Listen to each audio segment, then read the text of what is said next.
আমি কিছু বিষয় আপনাদের মাথায় দিলাম যে সামাজিকভাবে বিভিন্ন কাজ করার জন্য আপনারা উদ্যোগ গ্রহণ করবেন।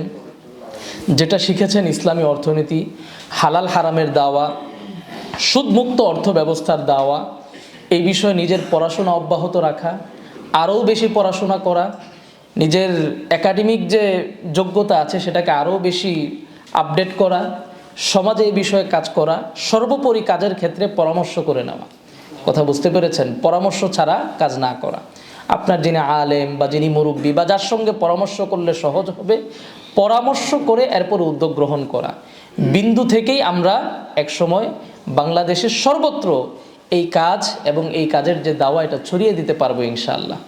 আল্লাহ রব্বুল আলামিন আমাদের এই যে এক সাল আমরা ইফতা পড়েছি, আল্লাহ রব্বুল আলামিন এই পড়াশোনাকে যেন আমরা উম্মাহর স্বার্থে কাজে লাগাতে পারি সেই তৌফিক দান করে। আমরা যেন উম্মাহর স্বার্থে বাতিলের বিরুদ্ধে এক একজন বলিষ্ঠ কণ্ঠস্বর হতে পারি, আল্লাহ তাআলা সেই তৌফিক দান করে। আল্লাহ রব্বুল আলামিন আমাদের কণ্ঠকে উঁচু করে দেন, আমাদের সাহসকে বাড়িয়ে দেন। আল্লাহ রব্বুল আলামিন আমাদেরকে সাহসী আলেম, সাহসী নেতা এবং সমাজের সর্বত্র সাহসের ভূমিকা রাখার তৌফিক দান করেন। ওয়া আখিরু দাওয়ানা আনিল হামদুলিল্লাহি রাব্বিল আলামিন। ইফতা সপ্তম বর্ষে ভর্তি চলছে। ঘরে বা বাহিরে পৃথিবীর যে কোনো প্রান্ত থেকে ফিকহ ও ফাতাওয়ার মাহারাত অর্জন করতে আজই ভর্তি হন।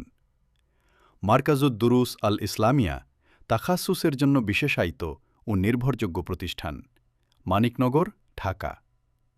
বিস্তারিত জানতে ভিজিট করুন durusbd.com।